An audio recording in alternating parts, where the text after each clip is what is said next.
దేవునికి స్తోత్రం కలుగును గాక. హల్లెలూయా.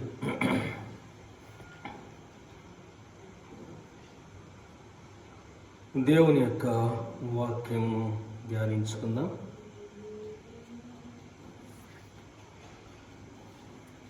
బైబిల్ గ్రంథం నుంచి స్టార్ట్ చేశారు. 114వ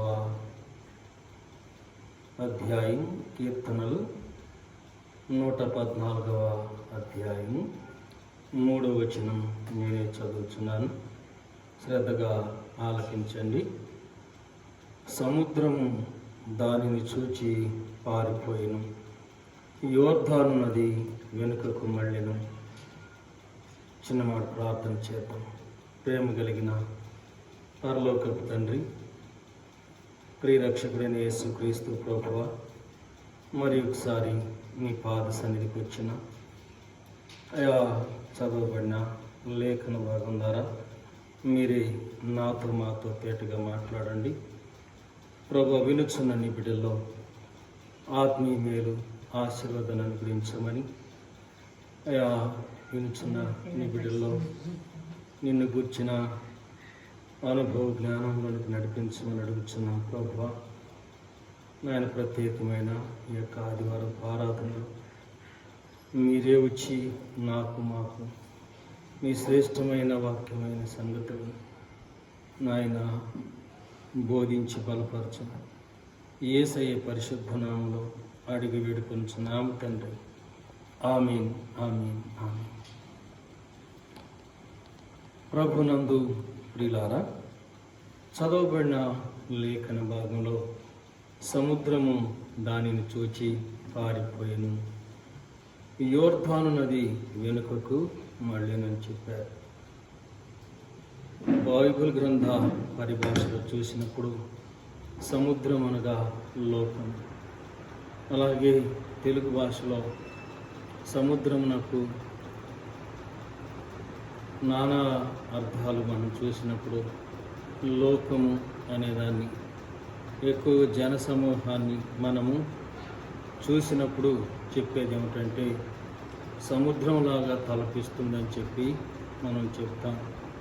అలాగే దేవుని వాక్యాన్ని మనం చూస్తే బైబిల్ గ్రంథంలో యెషయా ప్రవచన గ్రంథం 11వ అధ్యాయంలో బైబిల్ పరిభాషలో కూడా లాగు రాయబడింది.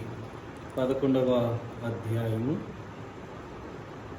9వ వచనంలో, నా పరిశుద్ధ పర్వతమందంతటను ఏ మృగమును హాని చేయదు, నాశనం చేయదు. సముద్రము జలములతో నిండినట్లు లోకము యెహోవాను గూర్చిన జ్ఞానంతో నిండియుండును అంటాడు. అనగా సముద్రమును లోకమును మరి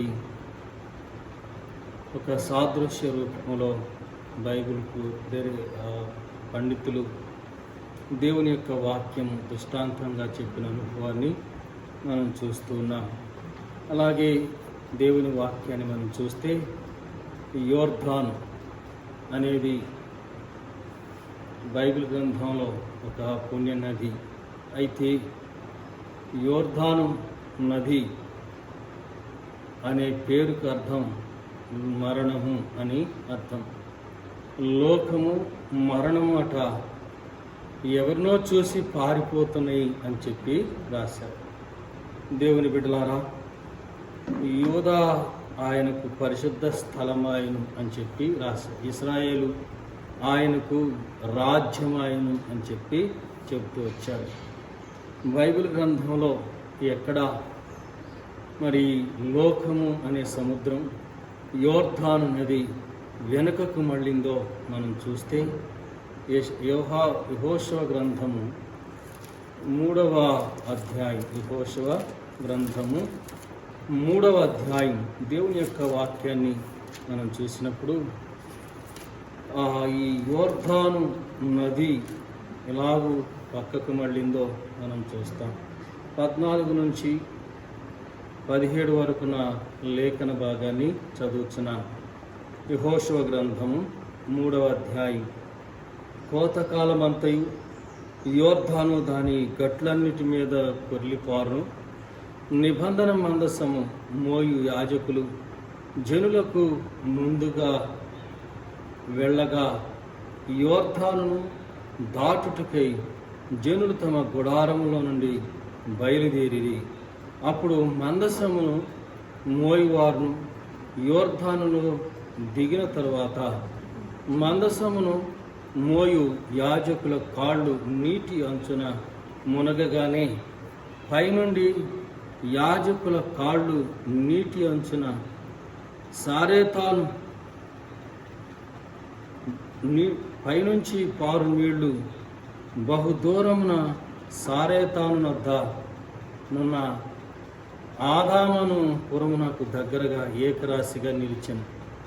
లవణ సముద్రమును అరాబా సముద్రమునకు పారునని బొత్తిగా ఆపబడిన జనులు ఎరికో ఎదుటను దాటగా యెహోవా నిబంధన మందసమును ఈ యాజకులు యోర్ధాను మధ్య ఆరిన నేలను స్థిరముగా నిలిచిరి.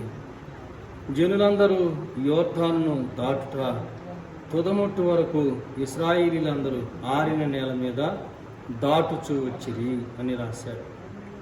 అనగా దేవుని వాక్యాన్ని మనం చూస్తే ఇశ్రాయేలు ప్రజలు 400 సంవత్సరాల బానిసత్వం తర్వాత ఐగుప్తు నుంచి ఇశ్రాయేలు దేశానికి వెళ్ళే ముందు మోయాబు మన్యాల దగ్గర దిగి సంఖ్య చేయబడ్డారు. 6 లక్షల మంది సంఖ్య చేయబడి ఈ 6 లక్షల మంది బయలుదేరి వెళ్ళినప్పుడు మొట్టమొదట వారు మోయాబు దేశాన్ని జయించారు. అలాగే దేవుని వాక్యాన్ని మనం చూస్తే అమోరీల రాజులైనటువంటి సీహోను ఓగును జయించుతూ వచ్చారు. ఆ తర్వాత దేవుని బిడ్డలారా యోర్ధాను నది దాటి యెరికోను దాటవలసిన అవసరత ఏర్పడింది. యోర్ధాను దాటే ముందు యెహోషువ ఏమి చెప్పాడంటే, ఇదిగో 3 దినముల్లో మనం యోర్ధాను దాటవలసి ఉందని చెప్పి లేఖనంలో ఖండితంగా చెప్పాడు. దానికోసం ఆహారమును సమకూర్చుకోమని చెప్పి యెహోషువ ఇశ్రాయేలు ప్రజలకు తెలియజేసిన అనుభవాన్ని మనం చూస్తున్నాం. చూడండి, యెహోషువ గ్రంథం 1వ అధ్యాయం 11వ వచనం నేను చదువుచున్నాను.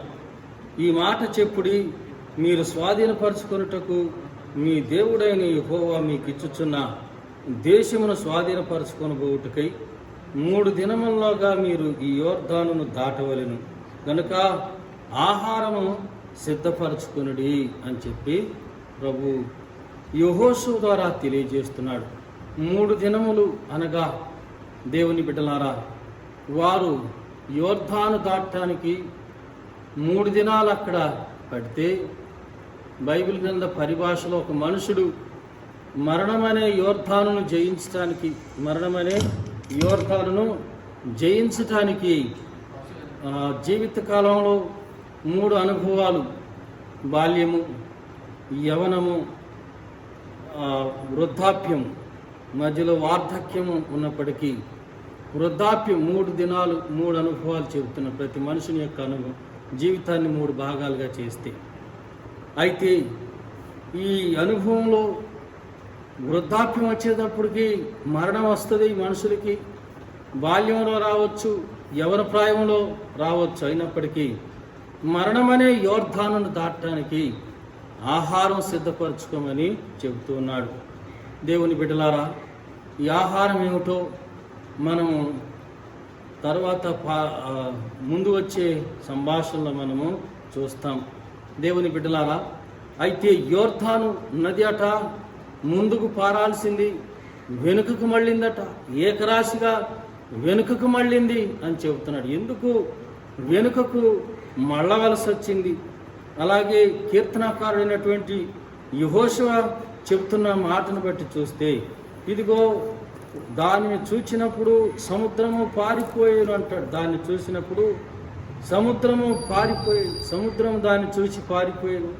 యోర్ధాను నది వెనుకకు మళ్ళింది. దేనిని చూచి మరి యోర్ధాను వెనుకకు వెళ్ళిపోయింది, సముద్రం పారిపోయింది అని లేఖనాన్ని మనం చూస్తే, మనం చదివిన లేఖనంలో యాజకులు మందసాన్ని పట్టుకొని వస్తున్నారట. యాజకులు మందసమును పట్టుకొని దగ్గరగా వస్తూ ఉన్నారు.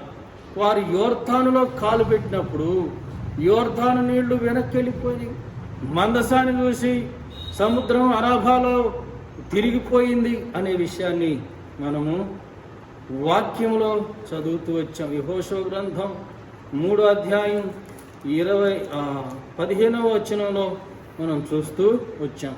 దేవుని బిడ్డలారా, మరి ఎందుకు మందసం ఏమిటి, ఈ మందసంలో ఏముంది అని చెబితే, దేవుని బిడ్డలారా, ఈ మందసము యేసుక్రీస్తు ప్రభువారికి సాదృశ్యంగా ఉంది. మందసంలో ఏమేమి ఉన్నాయి, ఆ మందసం ఏమిటి అని చెబితే, ప్రత్యక్షపు గుడారపు అనుభవాన్ని మనం ఒకంత ధ్యానించవలసిన అవసరత ఉంది. ప్రత్యక్షపు గుడారంలో దేవుని బిడ్డలారా, మోషేకి దేవుడు చూపించిన అనుభవాల్లో మందసము చాలా విలువైంది. అయితే ప్రత్యక్ష గుడారపు ఒక చిన్న వాటి వివరణ కట్టే తెచ్చినట్లుగా మీకు చెబుతాను. దేవుని వాక్యాన్ని మనం చూస్తే, ప్రత్యక్షపు గుడారం అనేది పరలోకపు దేవుని యొక్క సన్నిధికి సాదృశ్యంగా భూలోకంలో దేవుడు నిర్మించినది. ప్రత్యక్ష గుడారము పరలోకపు దర్శనం అని బైబిల్ చెబుతూ ఉంది. దేవుని బిడ్డలారా, పరలోకపు దేవుని యొక్క ఆలయము ఎలాగుందో అదే రీతిలో భూమి మీద ఈ టెబర్నికల్ని నిర్మించాలని, ప్రత్యక్షపు గుడారాన్ని నిర్మించాలని మోషేకు చెప్పాడు. మోషేకు దర్శనం ఇచ్చాడు. అలాగే బెసలియేలుకు, అహోలియాబుకు అలా దైవిక జ్ఞానం ఇచ్చి ఈ ప్రత్యక్ష గుడారాన్ని కట్టించాడు. ఈ ప్రత్యక్షపు గుడారం మొట్టమొదట ఆవరణము తయారు చేస్తారు. ఈ ఆవరణము సముద్రవత్సల తోళ్లతోనూ, గొర్రెబొచ్చుతోనూ, మేక వెంట్రుకలతోనూ, మరి బంక పదార్థం, జిగురు పదార్థంతో దాన్ని తెరలుగా చేసి, ఆ తెరలు చిత్రలేఖకుని పెయింటింగ్ చేయబడి చిత్రలేఖనాలతో తయారు చేయబడి తుమ్మకర్ల మధ్య వాటిని ఉంగరాలకు తగిలించి, రింగులకు తగిలించి పెట్టేవారు. ఇది ఆవరణం తయారు చేయటం, తుమ్మకర్ర మధ్యలో ఉండటం, తుమ్మకర్ర గట్టితనానికి మానవ యొక్క జీవితంలో అది తుమ్మకర్ర నలుపు కనబడుతూ ఉంది. దేవుని బిడ్డలారా, ఇది ఒక శ్రేష్టమైన కర్ర. ఈనాడు గృహ మండిగాలకు వాడుతున్న కలపే ఇది. దేవుని బిడ్డలారా, ఈ యొక్క ఆవరణం లోపల ఇత్తడి గంగాళం ఉంటుంది. ప్రతి వ్యక్తి కూడా పరిశుద్ధ స్థలంలో ప్రవేశించే ముందు ఈ ఇత్తడి గంగాళంలో తను శుద్ధి చేసుకొని తర్వాత బలిపీఠం యొద్ద ఆత్మార్పణ జరిగించి, అనగా తమ బలి సమాధాన బలులు కానీ, పాపరిహారార్థ బలులు కానీ, మొక్కుబడి బలి కానీ ఈ బలిపీఠం దగ్గర అర్పించి ఆ పరిశుద్ధ స్థలంలో అడుగు పెడతారు. ఆవరణం తర్వాత మనకి ప్రత్యక్ష గుడారంలో కనపడే అనుభవం పరిశుద్ధ స్థలం. ఈ పరిశుద్ధ స్థలంలో దేవుని బిడ్డలారా,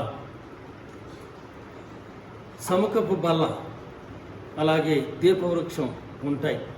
సముఖపు బల్ల 12 రొట్టెలు 2 వంతులుగా ఆరేసి 2 వంతులుగా ఇశ్రాయేలు 12 గోత్రాలకు సాదృశ్యంగా ఈ యొక్క 12 రొట్టెలను అక్కడ పెడతారు.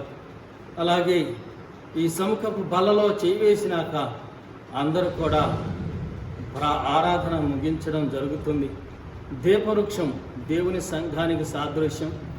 దేవుని బిడ్డలారా, ఈ దీపవృక్షం అనేది శుద్ధ సువర్ణంతో చేయబడవలసి ఉందని చెప్పి లేఖనంలో మనము చూస్తాం.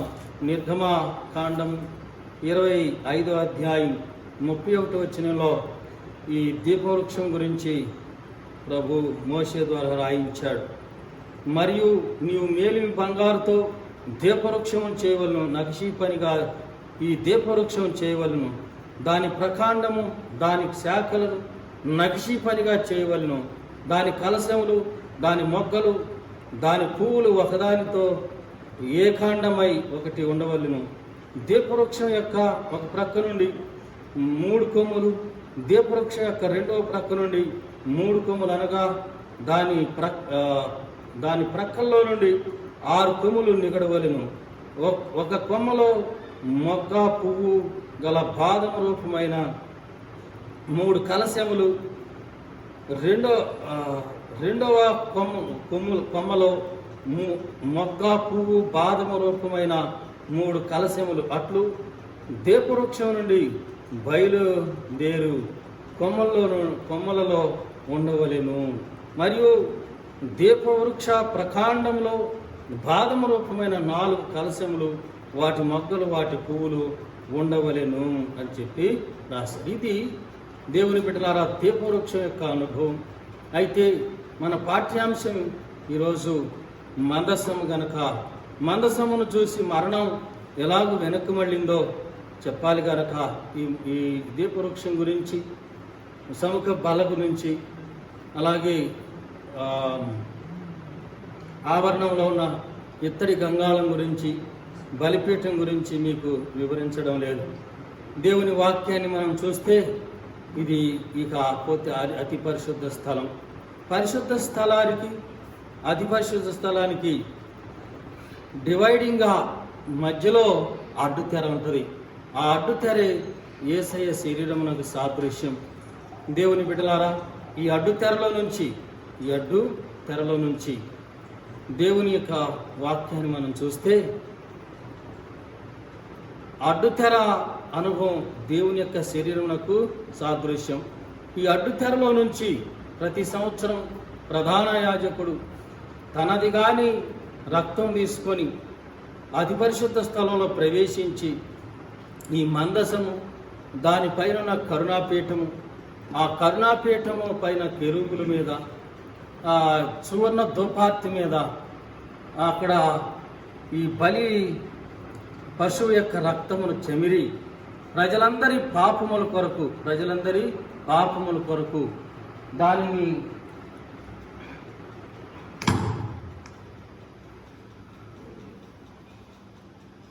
అర్పితం చేసి రావడము జరుగుతూ ఉంది. దేవుని బిడ్డలారా, ప్రజలందరి పాపముల కొరకు సువర్ణ ధూపార్తిని అక్కడ ఆయన ఉంచడము, ఆ సువర్ణ ధూపం వేసి రావడం జరుగుతుంది. ఈ ప్రధాన యాజకుడు కూడా ఏదైనా తనలో పాపము కానీ, అలాగే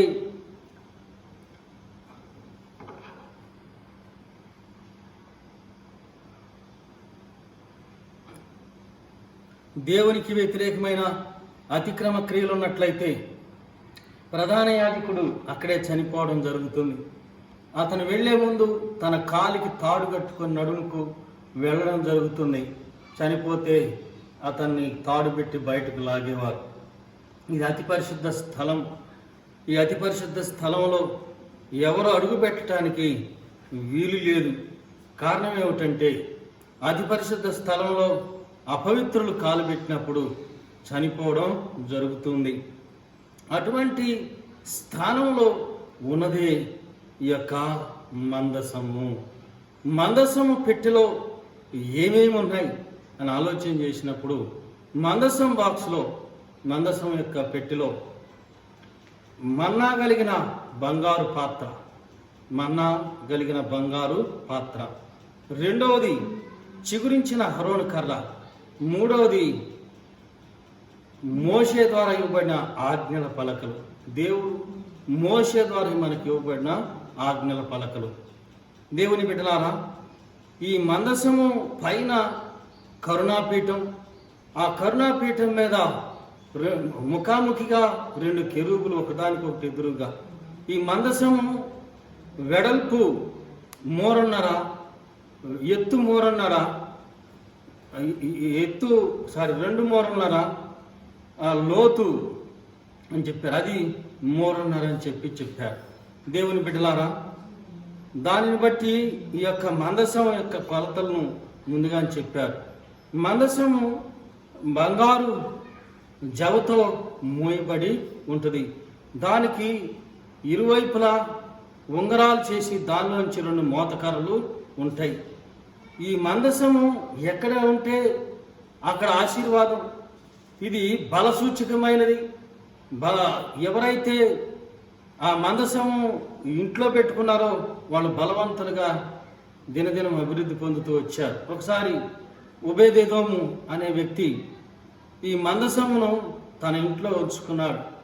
ఆ మందసమున్న దినాలన్నిట్లో ఆయన ఇంట్లో ఆశీర్వాదమే. దినదినం అభివృద్ధి పొందుతూ వచ్చాడు. దేవుని బిడ్డలారా, మందసం యొక్క అనుభవం. అయితే మందసాన్ని చూసి చావు పారిపోవడం అంటే జీవం అందులో దాగి ఉంది. జీవం అందులో దాగి ఉంది. మొట్టమొదట ఈ మందసంలో ఉన్న 3 వస్తువుల గురించి మీకు నేను వివరించి ఆ తర్వాత ఎందుకు ఈ మరణం వెనుకకు మళ్ళిందో, మన జీవితంలో కూడా యోర్దాన్ అనే మరణం ఎందుకు వెనకమాడుతుందో మనము నేర్చుకుందాం. బైబిల్ గ్రంథాన్ని మనం చూసినప్పుడు మన్నా ఎప్పుడు కురిసింది? ఇశ్రాయేలు ప్రజలు అరణ్యంలో ఉన్నప్పుడు ఆకాశం నుంచి మన్నాను కురిపించాడు. అన్నార్తులైనప్పుడు మోషేని వారు శోధిస్తున్నారు. ఐగుప్తులు మాకు ఆహారం లేదని ఇక్కడికి అడవిలోకి తీసుకొచ్చావా? ఈ అరణ్యంలో సంఖ్యాకాండాన్ని మనం చూస్తే పాఠ్యాంశాలు ఈ మాటలు మనకు కనబడతాయి. ఇన్ ద విల్డర్నెస్ అంట. దేవుని బిడ్డలారా, అరణ్యంలో 40 సంవత్సరాలు వారు నడిచారు. అరణ్యంలో ఎందుకు నడిచారంటే, దేవుడు ఎందుకు నడిపించాడంటే తాను దేవుణ్ణని వారు గ్రహించినట్లు అరణ్యంలో 40 సంవత్సరాలు వారిని నడిపించారు. అయితే వారికి ఆకలి వేసినప్పుడు ఆహారం కోసం దేవుని సన్నిధిలో మోషే ప్రార్థన చేసినప్పుడు వారి కొరకు దేవుడు మన్నాను కురిపించాడు. ఆ మన్నా ఎటువంటిదంటే దేవదూతలు భుజించే ఆహారం అని బైబిల్ చెప్పింది. చూడండి, 78వ కీర్తనల గ్రంథం 78వ అధ్యాయం 24-25 వచనాలు ఇలాగూ వ్రాయబడి ఉన్నాయి. ఆహారమునకై ఆయన వారి మీద మన్నాను కురిపించెను, ఆకాశ ధాన్యం వారికి అనుగ్రహించెను, దేవదూతల ఆహారం నరులు భుజించిరి, భోజన పదార్థములను ఆయన వారికి సమృద్ధిగా పంపెను అని చెప్పాడు. దేవుని బిడ్డలారా, చూడండి, సువర్ణ ధూపార్తి కలిగిన ఈ యొక్క మందసం ఉన్న అతి పరిశుద్ధ స్థలంలో ఈ మందసంలో మొట్టమొదటి అనుభవం ఏమిటంటే మన్నా గల బంగారు పాత్ర. ఇది మోషే ద్వారా కురిపించబడిన ఈ మన్నాను దేవుడు సువర్ణ బంగారు పాత్రలో కొంత తీసి ఉంచి దాన్ని భద్రపరిచాడు. ఇది యేసుక్రీస్తు ప్రభు వారికి సాదృశ్యమని బైబిలు చెబుతుంది. చూడండి, దేవుని వాక్యాన్ని మనం చూస్తే యోహాను సువార్త 6వ అధ్యాయం 47వ వచనంలో ప్రభు ఇలాగ చెప్పారు, విశ్వసించువాడే నిత్య జీవం గలవాడు, జీవాహారము నేనే. మీ పితరుల అరణ్యంలో మన్నాను తిన్న చనిపోయిరి, దీనిని తినువాడు చావకుండానట్లు పరలోకం నుండి దిగి వచ్చిన ఆహారం ఇదే. పరలోకం నుండి దిగి వచ్చిన జీవాహారము నేనే.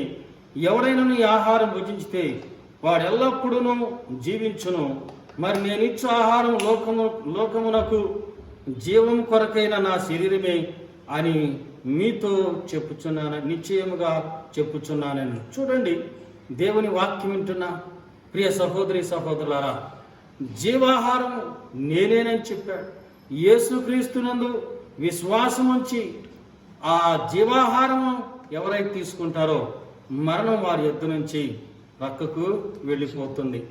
దేవుని బిడ్డలారా, ఎందుకు ఈ మాట చెబుతున్నామంటే, యేసయ్య జీవాహారం అని ఎందుకు చెప్పారంటే, పరలోకం నుండి దిగి వచ్చిన జీవాహారం నేనని ఎందుకు చెప్పారంటే, దేవుని బిడ్డలారా, బైబిల్ చెప్పింది.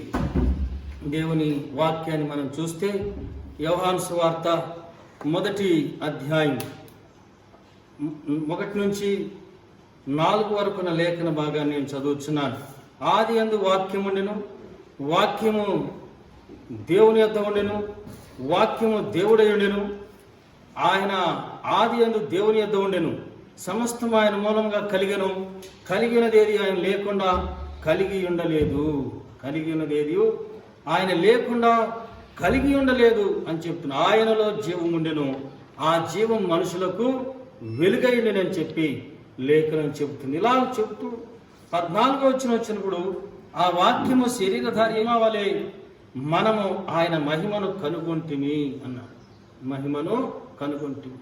దేవుని వాక్యం వింటున్నా ప్రియ సహోదరి సహోదరుడా, ఇదిగో తండ్రి వలన ఆ జీవాహారం అయిన యేసు ప్రభు మనకు అనుగ్రహించబడ్డాడని లేఖనం స్పష్టంగా చెబుతూ ఉంది. కనుక దేవుని వాక్యం వింటున్న ప్రియ సహోదరి సహోదరులారా, ఇది పరలోకం నుండి దిగి వచ్చిన జీవాహారం. మన్నా కురిసింది, మన్నా ఉదయానికి పాడైపోయింది, కానీ పరలోకం నుండి దిగి వచ్చిన జీవాహారం అనగా వాక్యం. ఎవరి యొక్క హృదయంలో వాక్యం ఉంటుందో వారు జీవం గలవారని చెప్పి బైబిల్ చెప్పింది. చూడండి, సామెతల గ్రంథం 3వ అధ్యాయం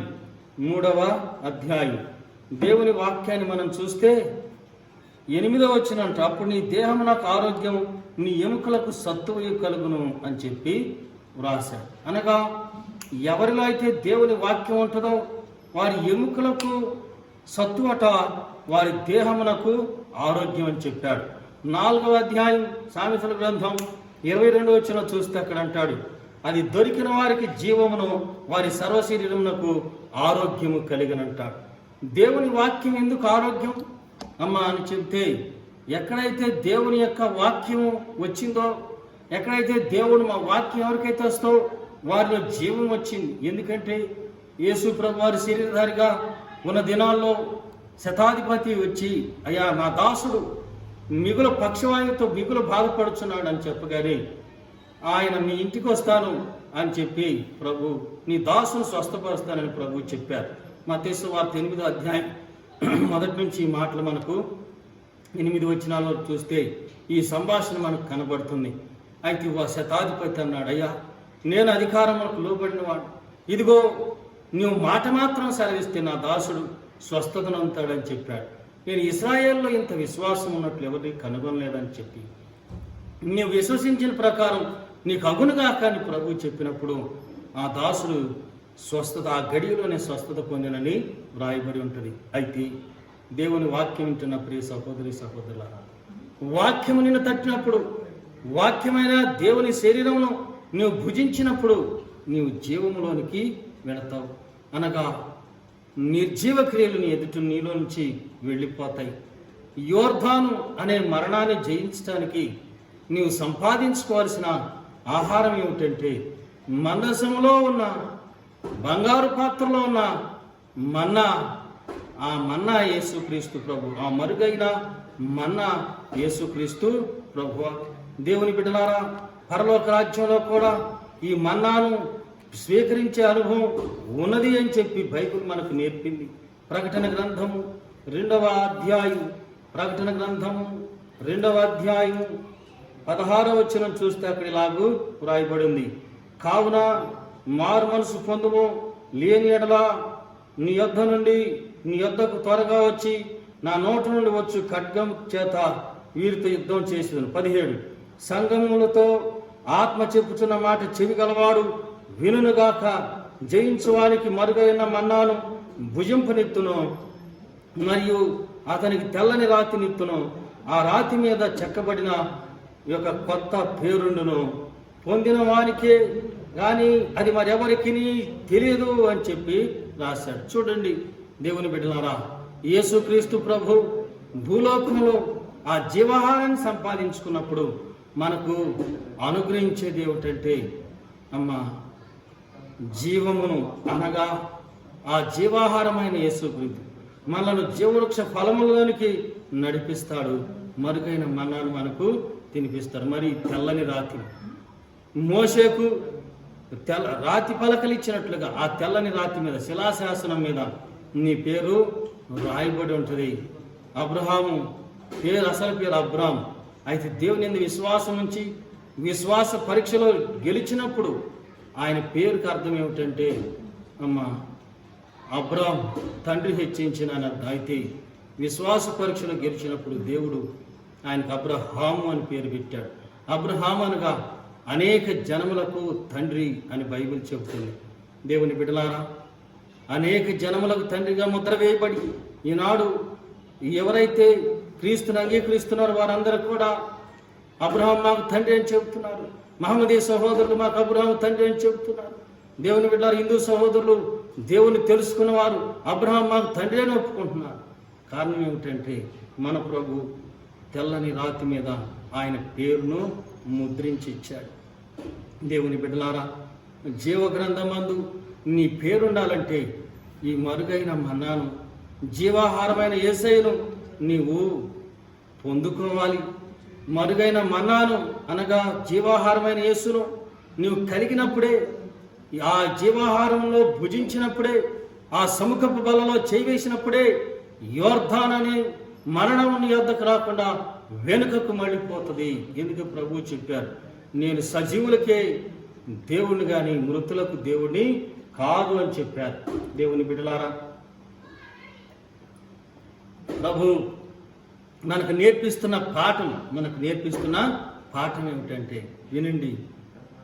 మరుగైన మన్నా, ఇదిగో మందసంలో ఉన్న మన్నా యేసుక్రీస్తు ప్రభు, జీవాహారమైన ప్రభు. నన్ను తినువాడు ఎన్నటికి చనిపోవడం చెప్పాడు. అలాగే యెషయా గ్రంథం 40వ అధ్యాయం దేవుని వాక్యాన్ని మనం చూస్తే ప్రభు చెప్పారు, ఇదిగో గడ్డి ఎండును, 8వ వచనం, గడ్డి ఎండిపోవును, దాని పువ్వు వాడిపోవును, మన దేవుని వాక్యం నిత్యం నిలుచును అని చెప్పి రాశారు. అనగా మన శరీరం సర్వ శరీరం గడ్డిని పోలి ఉన్నారు. ఇదిగో గడ్డి ఎండిపోద్ది, దాని పువ్వు రాలిపోద్ది. అయితే దేవుని వాక్యం ఎవరిలో ఉంటుందో వారు సజీవులై అనగా మృతతుల్యమైపోయినప్పటికీ దేవుని చేత పిలువబడి పరలోక రాజ్యానికి వెళ్తారు. వీరి ఎదుట పాతాళ లోకపు ద్వారములు నిలువ నేరవు అని చెప్పి బైబిలు చెబుతుంది. ప్రభునందు ప్రియులారా, మందసము ఎదురుగా వచ్చినప్పుడు మరణము దాని అంతటది వెనుకకు వెళ్ళిపోవడానికి కారణం మందసములో జీవాహారమైన యేసుక్రీస్తు ప్రభు ఉన్నారు. రెండవది మనం చూస్తే చిగురించిన అహరోను కర్ర. ఇశ్రాయేలు 12 గోత్రాల్లో కర్రలు తీసుకొచ్చి మోషే దేవుని యొక్క సన్నిధిలో ఉంచినప్పుడు ఎవరి కర్ర అయితే చిగురిస్తుందో ఆ కర్ర రాజరికానికి సాదృశ్యంగా బైబిల్ చెప్పాడు, జీవమునకు సాదృశ్యంగా చెప్పారు. దేవుని బిడ్డలారా, ఆ చిగురించిన కర్ర ఏమిటి? 12 గోత్రాలు అంటే లేవి గోత్రంలో ఉన్న అహరోను కర్ర మాత్రం చిగురించింది. అది చిగురించి పువ్వు పూసి బాదము కాయలు కాసిన కర్రగా మనము చూస్తూ ఉన్నాం. దేవుని బిడ్డలారా, ఈ అహరోను కర్ర చిగురు అని చెప్పాడు. మన ప్రభువును బైబిల్ గ్రంథ పరిభాషలో మనం చూస్తే చిగురు అని సంబోధించారు. యాజకత్వంలో ఆయనే ప్రధాన యాజకుడిగా భూలోకానికి వచ్చి యాజకత్వం జరిగించి మనందరి కొరకు అతి పరిశుద్ధ స్థలం అనగా దేవుని సముఖంలోకి వెళ్ళి పరలోకపు దేవుని యొక్క ఆలయంలోకి వెళ్ళి మన కొరకు విజ్ఞాపన చేసిన వాడే యేసుక్రీస్తు ప్రభుల వారు. దేవుని బిడ్డలారా, దేవుని యొక్క వాక్యాన్ని మనం చూస్తే ఇదిగో ఈ చిగురించిన అహరోను కర్ర యేసు ప్రభువుకి ఎలాగూ సరిపోతుందంటే ఆయన భూలోకంలో నజరేతు వాడుగా పేరు పొందాడు. కారణం ఏమిటంటే యేసేపు పుట్టింది బెత్లెహేములో, కానీ యేసేపు స్వగ్రామం నజరేతు గనుక యేసు ప్రభు వారికి నజరేయుడైన యేసు అని పేరు పెట్టబడింది. ఆ నజరేత్ అనే మాటకు అర్థం ఏమిటంటే నీతి చిగురు అని అర్థం.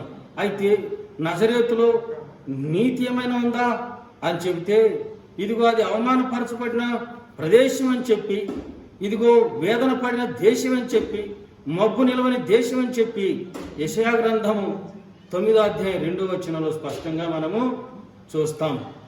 అయితే ఇట్టి ప్రదేశం నుంచి మంచిదేదైనా రాగలదా అని ప్రజలు ఆలోచన చేశారు. అక్కడ ఏమాత్రం మంచి లేదు.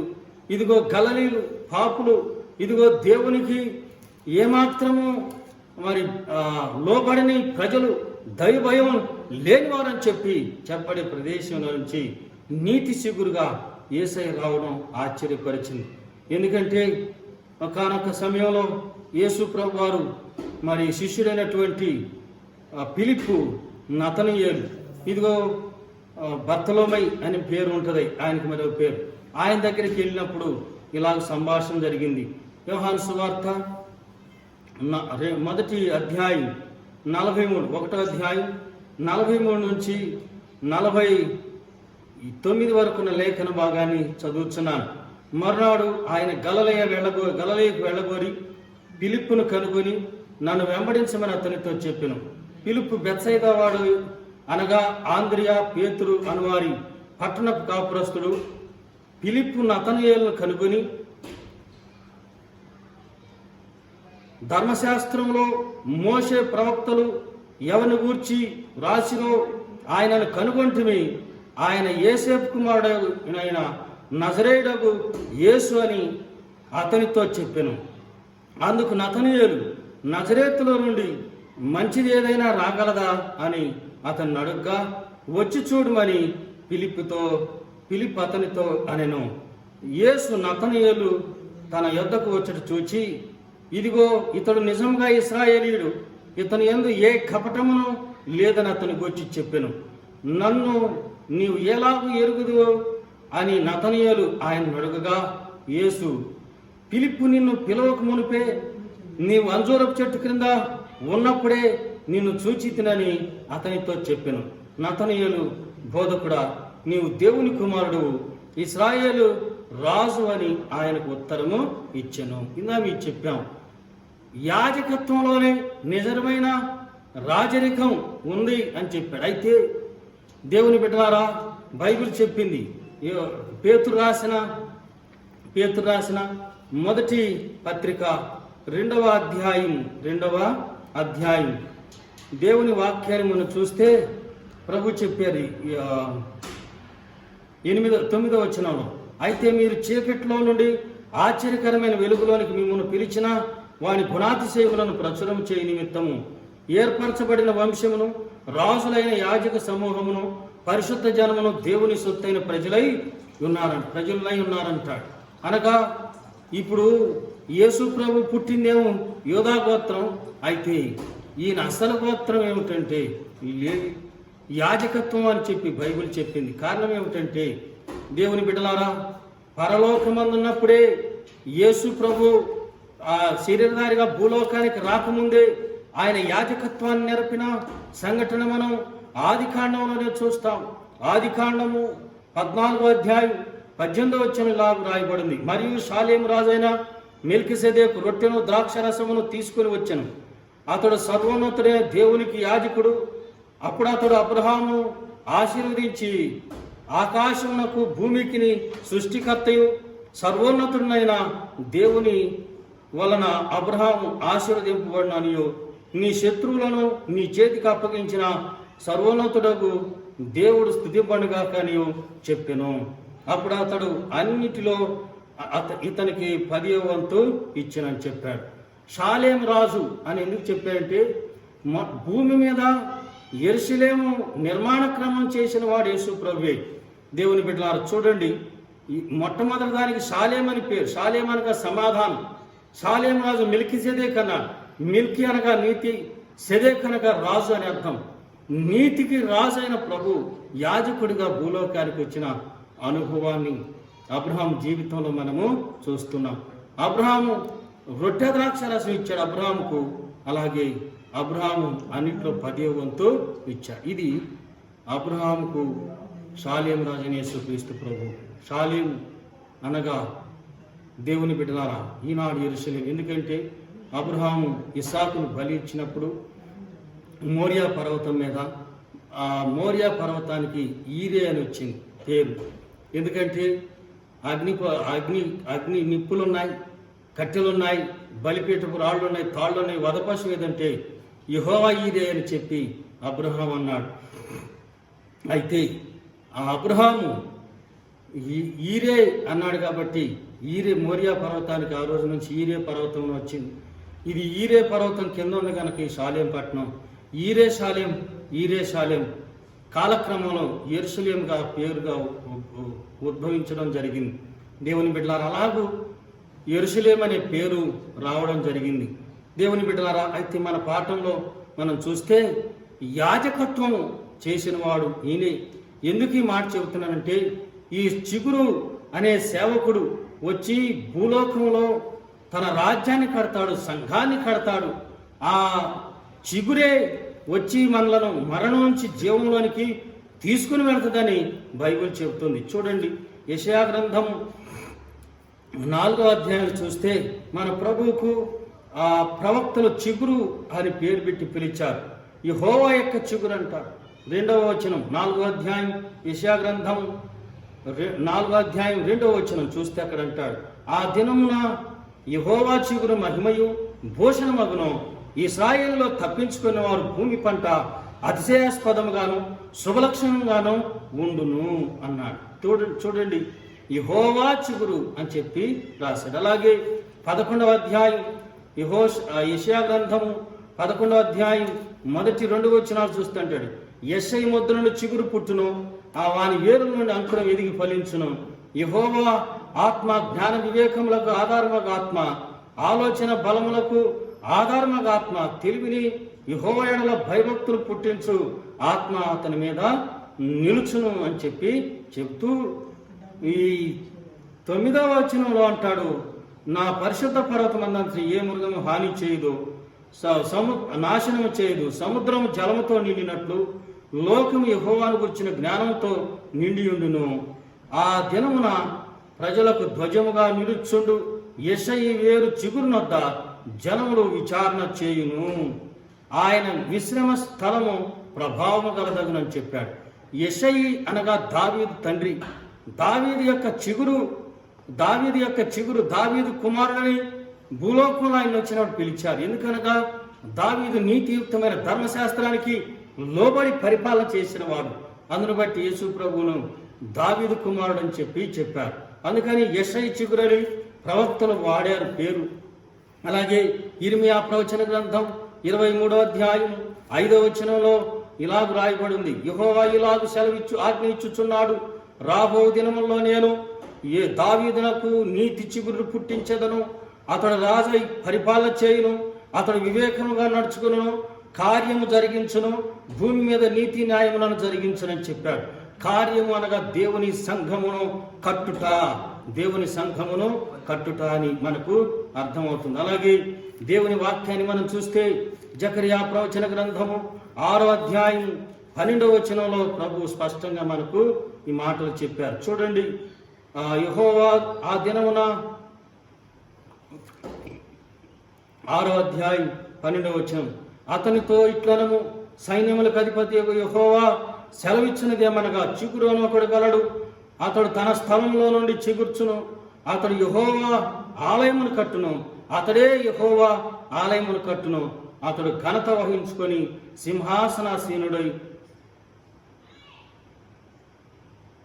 ఏలును, సింహాసనాసీనుడై అతడు యాజకత్వం చేయగా ఆ ఇద్దరికి సమాధానకరమైన యోచనలు కలుగునని చెప్పాడు.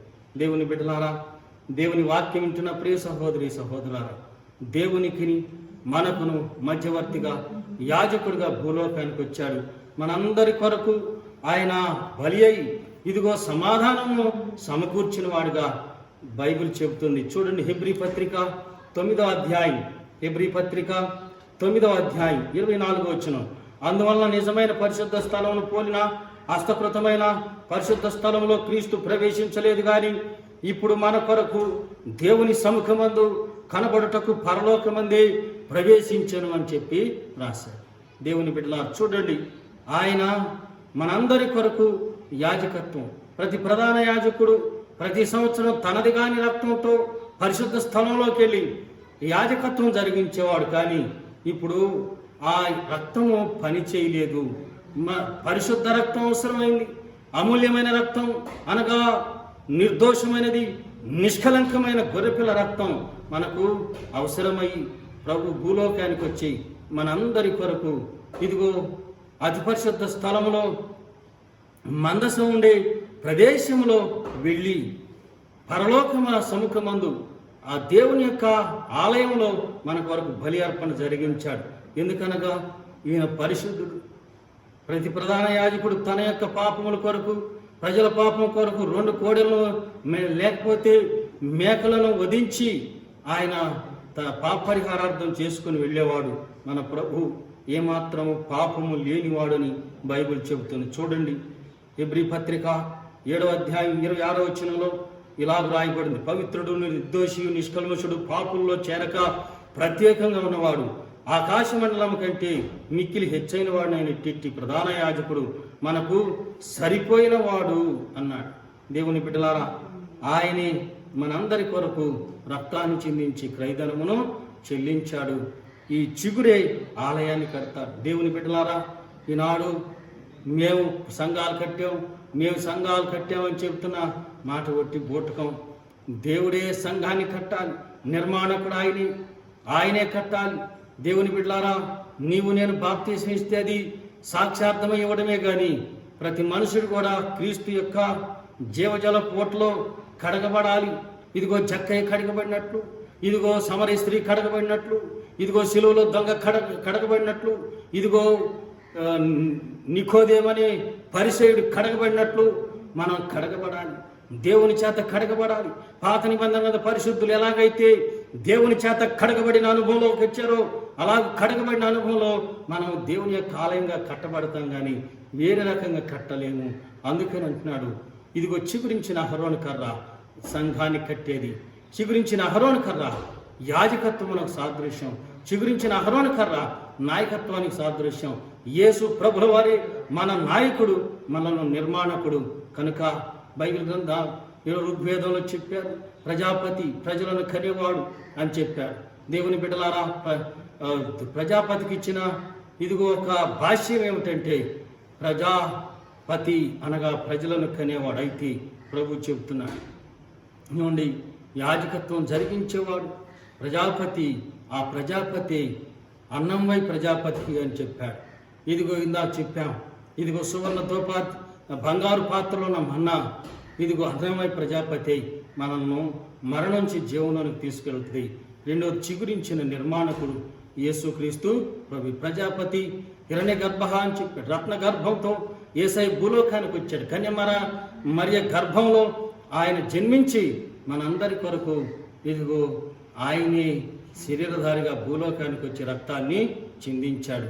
3వ అనుభవం ఏమిటంటే ఆజ్ఞల పలకలు. దేవుని బిడ్డలారా, ఆజ్ఞల పలకలు దేవుడు మనకిచ్చిన ఒక 2 పలకలు దేవుని యొక్క ఆజ్ఞలు అనగా మనం నిత్య జీవానికి నడిపించాయి. దేవుని బిడ్డలారా, పాత నిబంధన గ్రంథంలో 2 ఆజ్ఞల పలకలు ఎందుకు ఇచ్చారంటే, ఇదిగో యేసు ప్రభువారు భూలోకానికి వచ్చి ఈ ఆజ్ఞలను 2గా చెప్పారు. ముఖ్యమైన ఆజ్ఞలు ఏవని చెప్పినప్పుడు, ఇదిగో నీ తండ్రి అయిన దేవుని పూర్ణాత్మతోనూ పూర్ణ బలంతోనూ పూర్ణ వివేకంతోనూ ఆరాధించవలనని ఒకటే ఆజ్ఞ చెప్పాడు. రెండవది నిన్ను వలె నీ పొరుగువాన్ని ప్రేమించమని చెప్పాడు.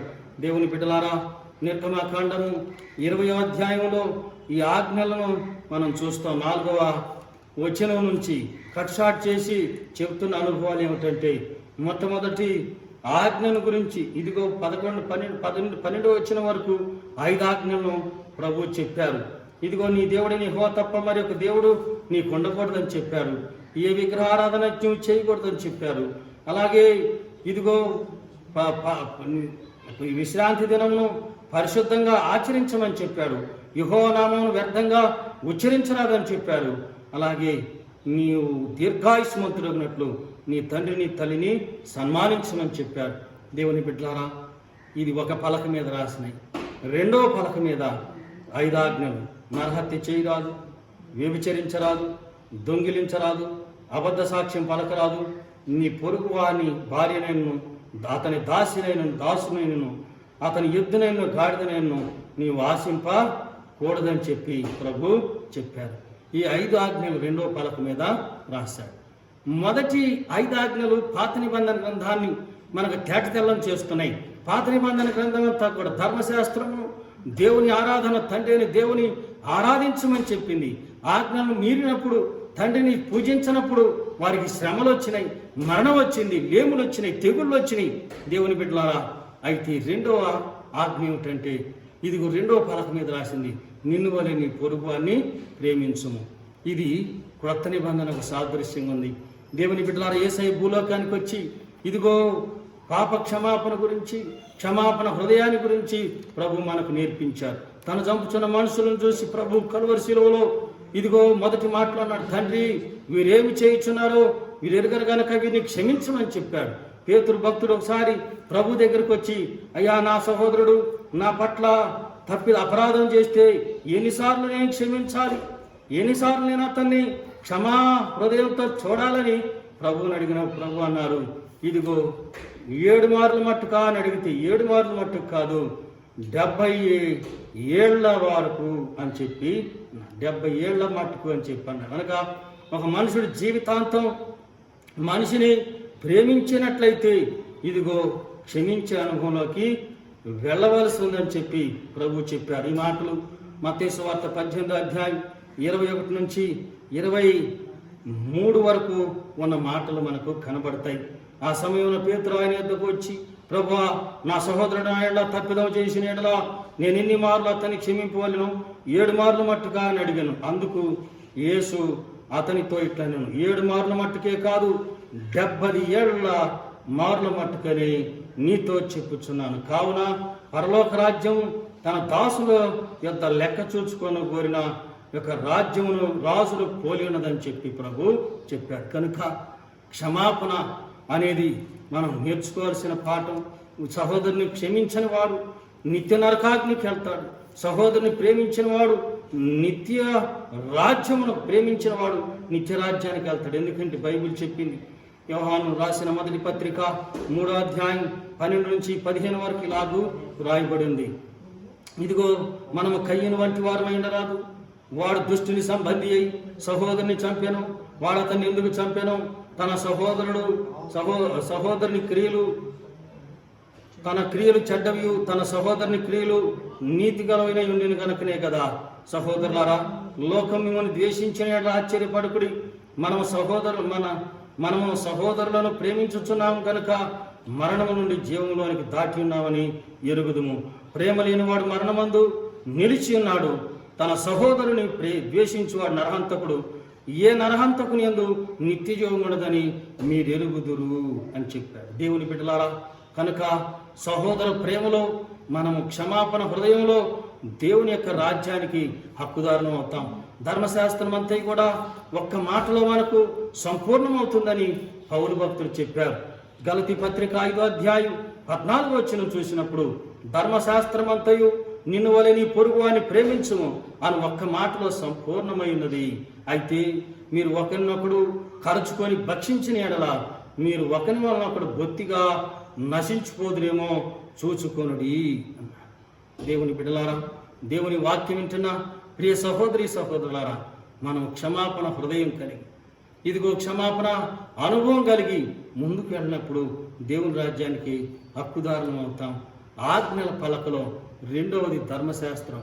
2 పలకలు ఎందుకు ఇచ్చాడంటే, మొట్టమొదటిది మీరు బైబిల్ గ్రంథాన్ని క్షుణ్ణంగా విశ్లేషించినప్పుడు ధర్మశాస్త్రము, అలాగే తండ్రికి సంబంధించిన 5 ఆజ్ఞలు, పాత నిబంధన గ్రంథాన్ని మనం చూపిస్తాం. ఏ పుస్తకాన్ని చూసినా ఇశ్రాయేల్ ప్రజలు శ్రమలోకి వెళ్ళిపోయింది, మరణంలోకి వెళ్ళిపోయింది. ఎందుకంటే ఆజ్ఞను మీరినప్పుడు, విగ్రహారాధన జరిగించినప్పుడు, దేవుని బిడ్డలారా తండ్రిని తోలనాడి విస్మరించినప్పుడు వారు మరణంలోనికి వెళ్ళిపోయారు. రెండవది యేసుక్రీస్తు ప్రభువారు క్రొత్త నిబంధనకు 2వ పలక సాదృశ్యం. ఆయన క్షమాపణతో నరులను ప్రేమించిన వాడిగా, నీవు నిజంగా నీ సహోదరుని ప్రేమిస్తున్నావంటే నా హత్య చెయ్యి, నీ సహోదరుని ప్రేమిస్తున్నావంటే నీవు వ్యభిచరించవు, నీ సహోదరుని ప్రేమిస్తున్నావంటే అబద్ధమాడు, నీ సహోదరుని ప్రేమిస్తున్నావంటే దొంగతనం చేయవు, నీ సహోదరుని ప్రేమిస్తున్నావు, నీ పొరుగు వాని భార్యను దాసినైనా నీవు ఆశింపవు. కనుక బైబిల్ చెప్తుంది ఏమిటంటే, ఈ 2 ఆజ్ఞల పలకలు మందస్సంలో ఉన్నాయి. ఇదిగో 3 శక్తివంతమైన బంగారు మన్నాగల పాత్ర, మన్నాగల బంగారు పాత్ర, జీవాహారం, యోర్దాను వెనుకకు మళ్ళుట కారణం. రెండవది చిగురించిన అహరోను కర్ర, నిర్మాణకుడు ప్రభు, యాజకత్వం ప్రభు, షాలేము నీతి రాజు ప్రభు, నీతి దండము ఆ చిగురించిన అహరోను కర్ర. మూడవది ఆజ్ఞల పలకలు, సత్యం, కృపాసత్యములు కలిగిన దేవుడు, నిర్మాణకుడైన ప్రభు అయిన మందసం వచ్చినప్పుడు యోర్దాను వెనుకకు మళ్ళిందట. యోర్దాన్ అనే మరణం నిన్ను తరుముతుంది ప్రియా సహోదరి సహోదరుడా. యోర్దాన్ అనే మరణం నిన్ను భయపెడుతుంది ఈనాడు. యోర్దాన్ అనే మరణం వెనుకకు మళ్ళటానికి కారణం యేసుక్రీస్తు ప్రభు, మందసమైన యేసుక్రీస్తు ప్రభు. మందసం మీదన్న ఇదిగో కెరూబులు శరాపులు కూర్చుని కరుణాపీఠం.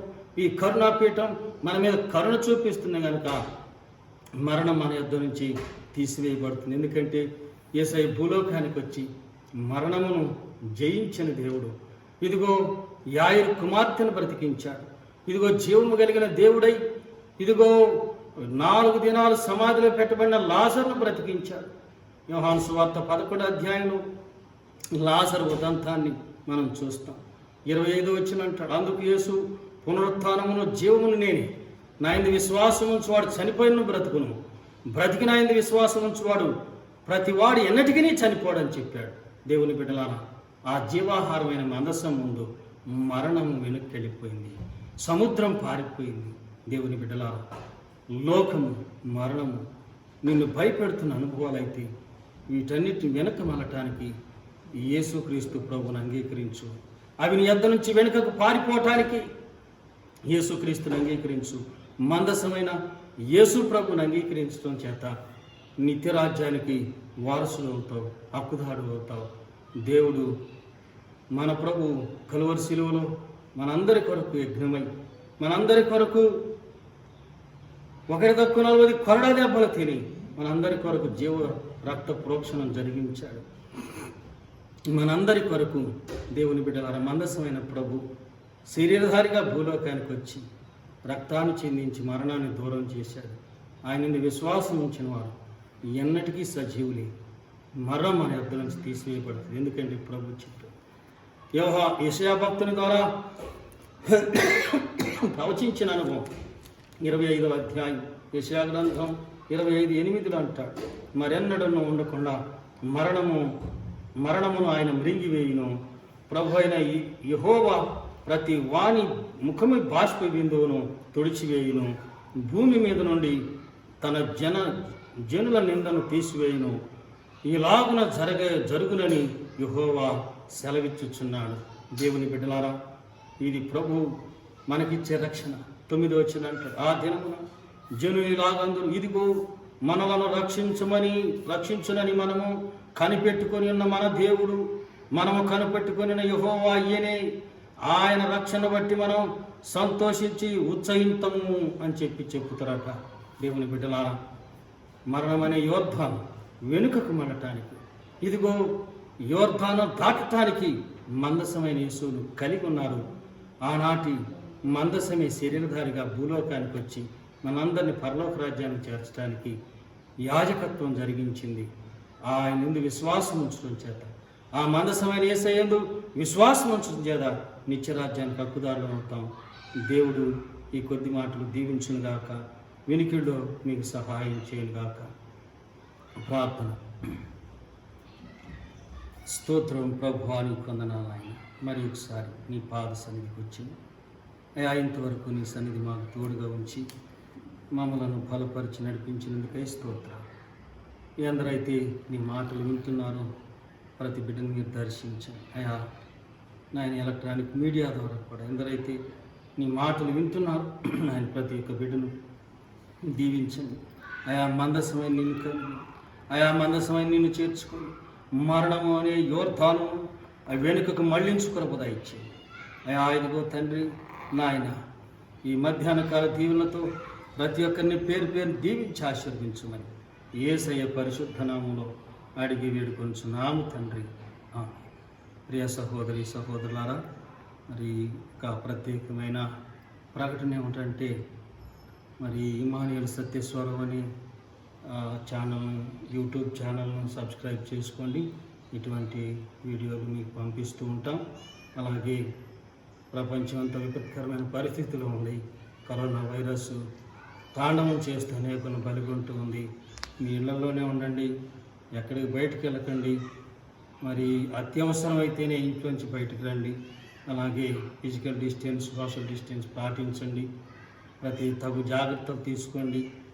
ప్రభుత్వం చెబుతున్న మాటలను గమనించండి, పెడచెవిన పెట్టకండి. మీ పిల్లలను మీరు జాగ్రత్తగా ఉండటకు ప్రయత్నం చేయండి. ప్రభు మిమ్మల్ని దీవించునుగాక. ఈ యొక్క మా మినిస్ట్రీ కొరకు ప్రార్థన చేయండి. అలాగే ఈ ఛానల్ సబ్స్క్రైబ్ చేసుకోండి. దేవుడు మిమ్మల్ని దీవించునుగాక. నా పేరు B Samuel, Bethapudi Samuel Suribabu. అది మంగళగిరిలోని నవలూరు గ్రామం. ఇక్కడ పరిచర్య కొనసాగుతుంది. దేవుని బిడ్డలారా, మా పరిచర్య కొరకు ప్రార్థన చేయండి. దేవుడు మిమ్మల్ని దీవించునుగాక. ఆమేన్.